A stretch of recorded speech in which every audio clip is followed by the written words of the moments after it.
سورہ بقرہ کی آیت نمبر 282 ہے۔ اعوذ باللہ من الشیطان الرجیم، بسم اللہ الرحمن الرحیم۔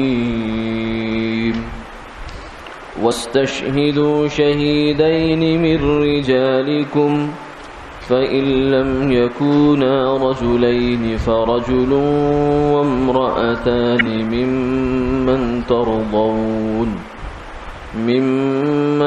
ترضون من الشهداء أن تضل إحداهما فتذكر إحداهما الأخرى ولا يأبى الشهداء إذا ما دعوا ولا تسأموا أن تكتبوه صغيرا أو كبيرا إلى أجله ذلكم أقسط عند الله وأقوم للشهادة وأدنى ألا ترتابوا إلا أن تكون تجارة حاضرة تديرونها بينكم فليس عليكم جناح ألا تكتبوها وأشهدوا إذا تبايعتم ولا يضار كاتب ولا شهيد وإن تفعلوا فإنه فسوق بكم واتقوا الله ويعلمكم الله والله بكل شيء عليم۔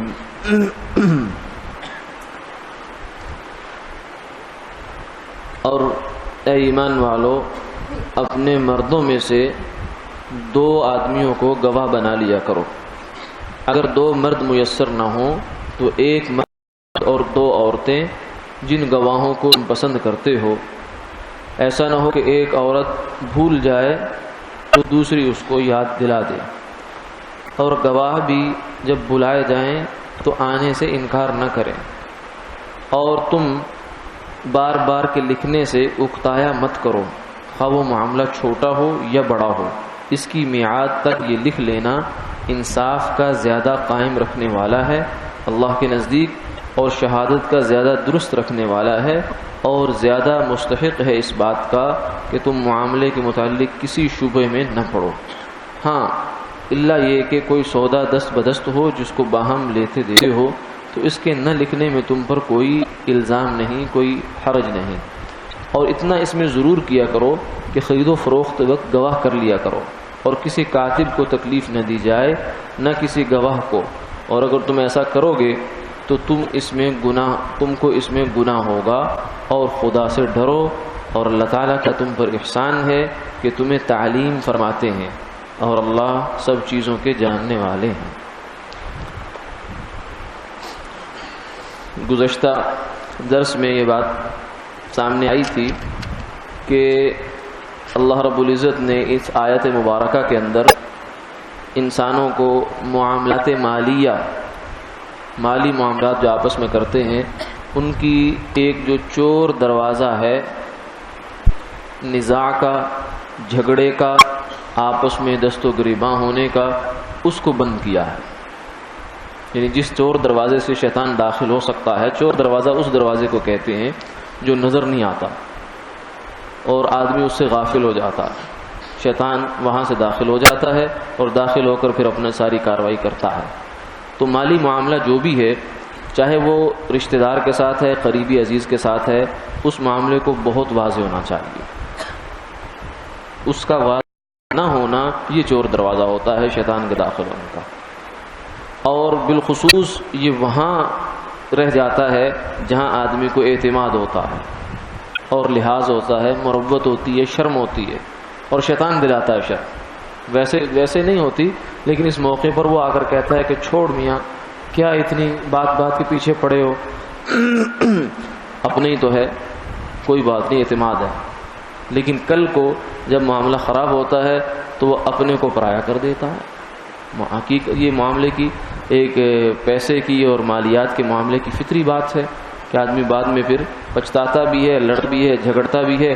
صرف وجہ کیا ہے کہ عین معاملہ کرتے وقت تھوڑا سا تکلف سے کام نہیں لیا، تھوڑی تکلیف اس وقت اگر کر لی جاتی، معاملے کو لکھ لیا جاتا اور لکھا بھی پوری وضاحت کے ساتھ جاتا کہ کیا ہو رہا ہے، کس کے لیے ہو رہا ہے، کتنا پیسہ دے رہے ہیں، کیوں دے رہے ہیں، یہ ساری چیزیں اگر لکھ لی جاتی تو آج جھگڑا نہ ہوتا، آپس میں دست و گریباں نہ ہوتے، ایک دوسرے کے اوپر کیچڑ نہ اچھل رہے ہوتے، بلکہ جو زیادتی کرنے والے اسے پتہ ہوتا میرے سے زیادتی ہو رہی ہے، وہ معافی مانگتا، کچھ بھی کرتا، معذرت کرتا، لیکن یہ تو نہیں کہ وہ کہ نہیں نہیں میرے ذمے کچھ نہیں ہے، وہ کہ تمہارے ذمے یہ بنتا ہے۔ کتنی مثالیں اس وقت معاشرے میں چل رہی۔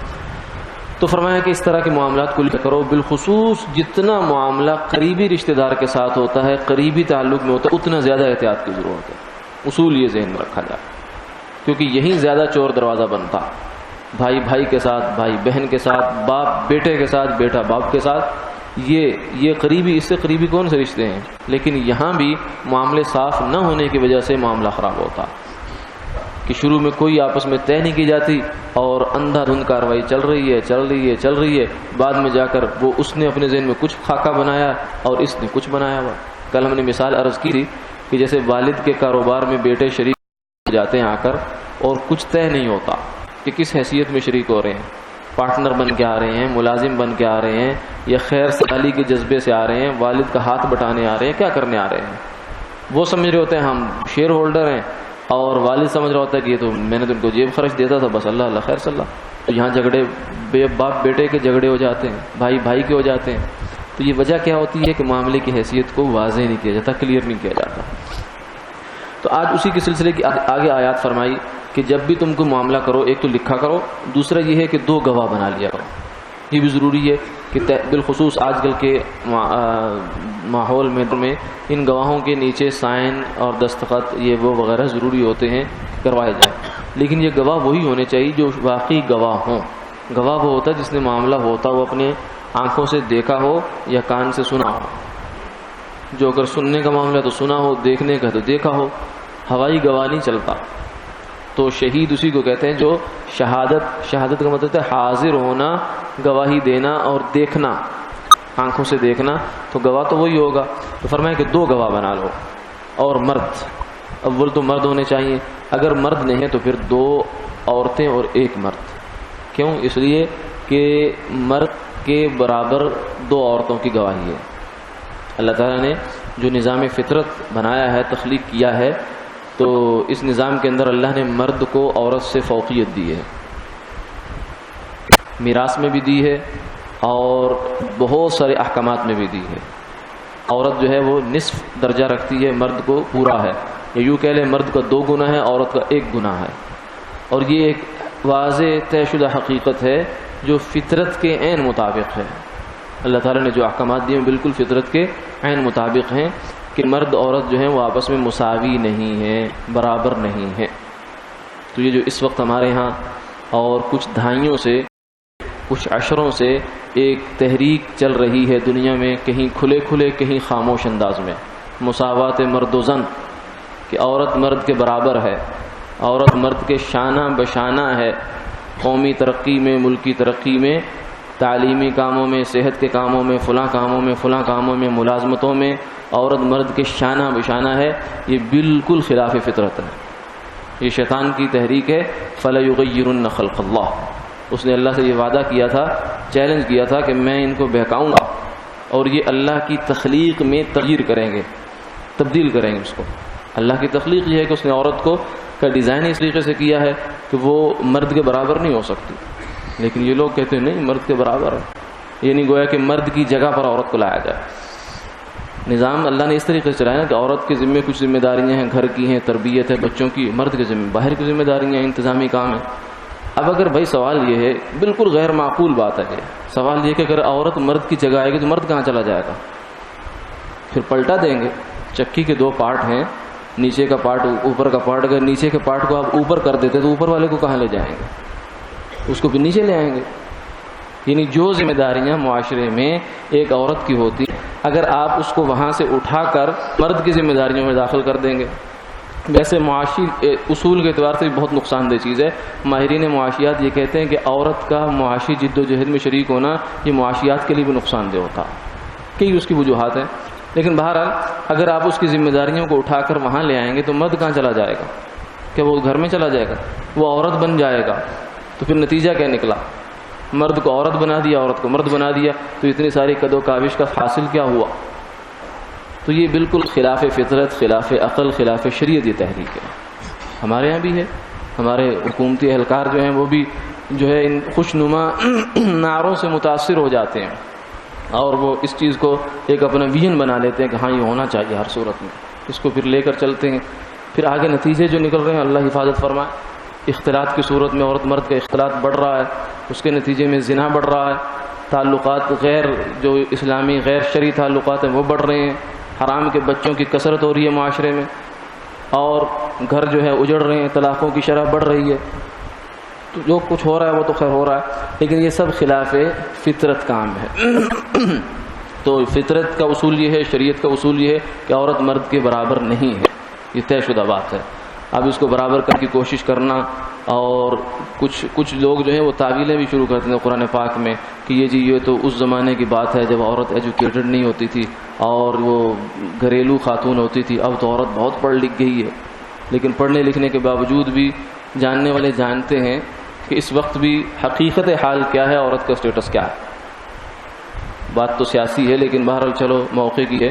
کہنے والے اب یہ بھی کہتے ہیں کہ امریکہ کا جو حالیہ صدر جیتا ہے وہ صرف اس وجہ سے جیتا ہے، اس کی اپنی شخصیت میں کوئی بات نہیں تھی کہ اس کے مقابلے میں عورت تھی.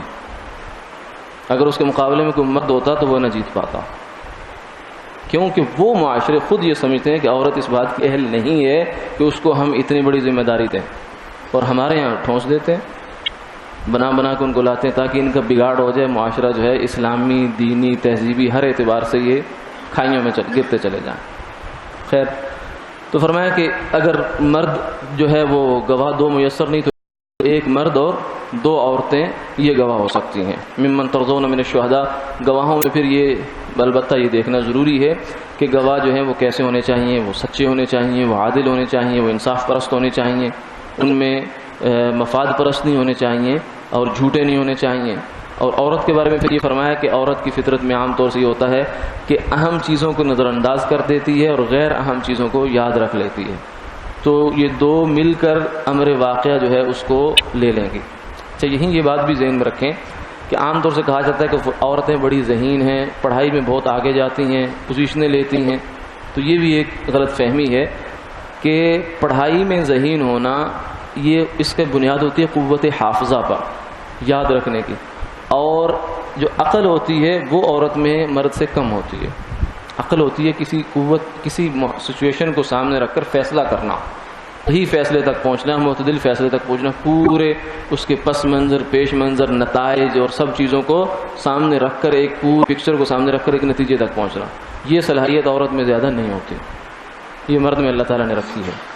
تو بہرحال فرمایا کہ کیونکہ وہ اہم چیزوں کو نظر انداز کر دیتی ہے اور غیر اہم کے پیچھے پڑ جاتی ہے. ایموشنل زیادہ ان کا مزاج ہوتا ہے. فتذکر احداہم الاخری، تو ایک کی دوسرے کو یاد دہانی کروا دیں گی کہ نہیں یہ بات یوں نہیں تھی، یوں نہیں تھی، تو اس سے چلو دونوں مل جل کر کام پورا ہو جائے گا.